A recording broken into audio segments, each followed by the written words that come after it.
Thank you. And we're also really grateful to the support of the craft community and the multiple funders. So thank you all for your support.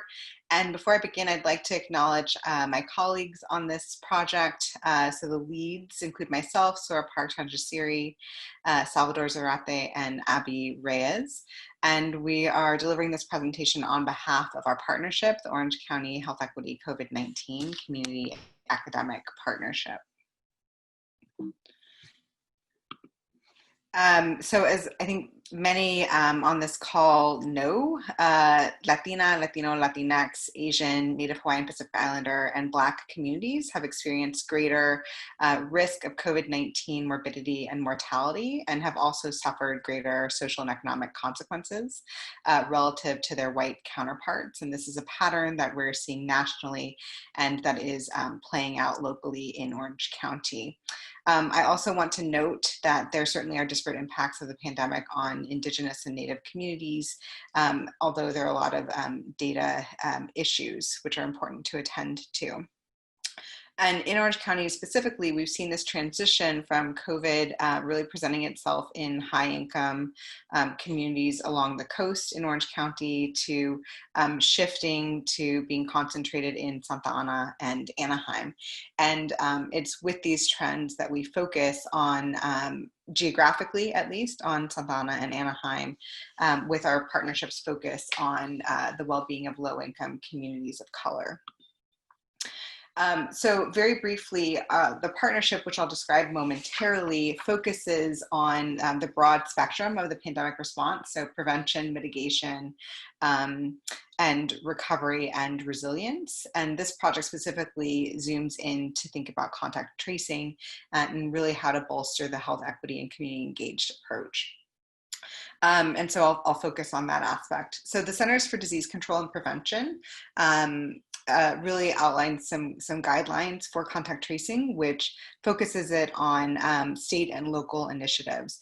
And very briefly, contact tracing involves reaching out to people who've come into contact with someone who's been diagnosed with COVID-19. So identifying those people, notifying them, conducting a medical assessment of them, and then monitoring them and asking them to quarantine or isolate depending on the outcome of the medical assessment and the situation. I do want to note that contact tracing is really critical to really preventing the spread of exposure to the virus. And it's really dependent on testing and having the conditions that are needed to quarantine and isolate. So we know that we need robust testing, that people need to be notified in a timely way, that all of our public health systems need to be working very efficiently in order for us to identify the people who've been exposed and invite them to quarantine or ask them to isolate if needed. And then quarantine and isolation is quite complicated, particularly when we think about people who might live in multi-generational housing or in overcrowded conditions. And so we also need an infrastructure that can support individuals, families, and households when we are asking for them to quarantine or isolate. So the CDC has several recommendations in terms of contact tracing. I also want to note that Governor Newsom, President Napolitano, and others have really called for a strong contact tracing initiative in California. And there are some major gaps in terms of the recommendations and guidelines from the CDC and the discussion of contact tracing as it's unfolded nationally and in some regions. So this is a major gap in terms of the public health response overall. A lot of the discussion initially in the pandemic was led by the tech sector, who was developing innovations to identify people who'd been exposed potentially to someone who had COVID-19. And really attention to health equity and the social determinants of health is lacking in terms of like the broader discussion and training initiatives. Additionally, community perspectives are missing from the design and the implementation and the evaluation of contact tracing initiatives. And so in terms of our partnership, our overarching goal is to control the spread of COVID-19 and to mitigate the social and health inequities borne out by COVID-19, and really to transform the underlying structural inequities for low-income communities of color. And so accordingly, this process needs to be guided by the voices, experiences, and visions of low-income communities of color. And this is really an implementation science project that's seeking to inform a community academic partnership to rapidly inform, develop supplemental curricula for, and evaluate a health equity contact tracing program that's community-oriented, that's very contextually specific, and informed by the expertise of multiple sectors and disciplines. And specifically, in terms of our contributions here, we are leading the incorporation of social, economic, political, and health equity frameworks into contact tracing discussions and trainings through the development of guiding principles to inform contact tracing efforts, but then also through supplemental material for the curriculum. And then we're also seeking to sustain and grow our nascent partnership to guide the COVID-19 response locally and broader recovery efforts. And then we're also seeking to disseminate our partnership model, this contact tracing principles, and the curriculum to other communities. So thinking about other low-income communities of color in California and elsewhere, and then I'll talk about other contexts as well. So in terms of our partnership, there are many members. So this includes several health equity community leaders, including Latino Health Access, the Coalition of Orange County Community Health Centers, the Orange County Asian Pacific Islander Community Alliance, and some community members at large. Speaking to the multi-sectoral and multidisciplinary nature of the approach that's needed to respond to the pandemic, there are several faculty and staff at UCI who are also involved in this partnership. And then we've also engaged with the Santa Ana and Anaheim school districts and several elected officials through our partnership activities. So it's a very big team of folks involved.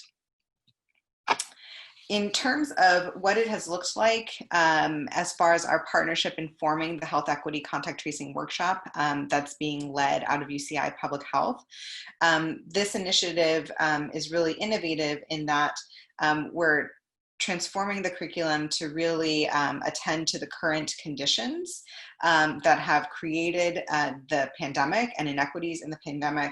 And we're also developing the curriculum in a way that helps participants to think about transforming these systems of inequities towards a world that's focused on building equity.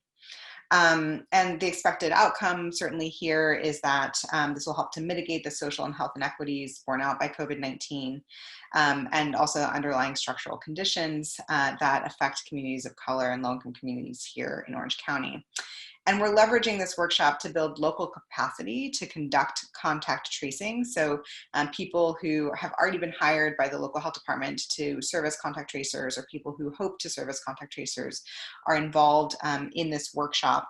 And we're also leveraging a community organizing approach such that a wide spectrum of participants can participate in the workshop with the goal of them better understanding the multiple strategies that are needed to mitigate the pandemic. And hopefully this will enable them to better understand each other's role in prevention, mitigation, recovery, and resilience efforts. I do want to point out some novel aspects of the curriculum that have been informed by our guiding principles of our partnership and the partnership's ongoing work with those designing the workshop. And that includes that this curriculum is designed with popular education in mind. So contrary to traditional sort of college or university classes, we're really standing ready to and thinking about participants who may not have college degrees or be in college. So thinking about those with a high school degree or equivalent, who would really have the important social skills and community trust to serve as contact tracers. And we're seeing this as an important tool to fill some information gaps that are playing out across communities. The curriculum is available both in English and Spanish, which is again quite unique compared to other contact tracing trainings that are being offered. And there's a wide range of participants. So the contact tracers, UCI students who may support contact tracing efforts at UCI in the future, and then also community members from low-income communities of color in Orange County who've been affected by the pandemic. And so our partnership has informed the goals, the design, content, and format of this curriculum. And the Orange County Health Equity leaders who are members of our partnership have shared their community experiences and visions for the future and are a key component of this curriculum. And there also are several discussion sections and pre-recorded lectures. And in both of these formats, we are explicitly incorporating concepts of community, health equity, social determinants of health, and community resilience, all through a popular education format. In terms of future directions for this work, we are part of conversations in which we're evaluating this health equity contact tracing workshop that's being led by the Program in Public Health. We're also evaluating our partnership process and do have IRB approval for that. This was classified as exempt in terms of the partnership process. And then we anticipate that there will be several initiatives born out of people's participation in the workshop. And so we will be considering opportunities to evaluate and systematically learn from the creative projects that come out of participation in the workshop. And there's certainly potential for translation of this work to other contexts and communities. So I mentioned before, other California communities disparately affected by COVID-19. Certainly at UCI, as we prepare at some point to resume in-person anything, teaching, research activities, etc. And this model may also extend to future pandemics and disasters. And then the last thing I'll note is that the curriculum really attends to the cultural sort of context and considerations in Santa Ana and Anaheim in particular, as we think about asking people to quarantine or isolate, and we raise consciousness of what we know about the pandemic in real time. And so we're also thinking about the cultural considerations here and the potential for cultural movements in this area. So I'll close there and invite any questions. Okay, we have time for about a half a question. If someone has a short question, we are at time.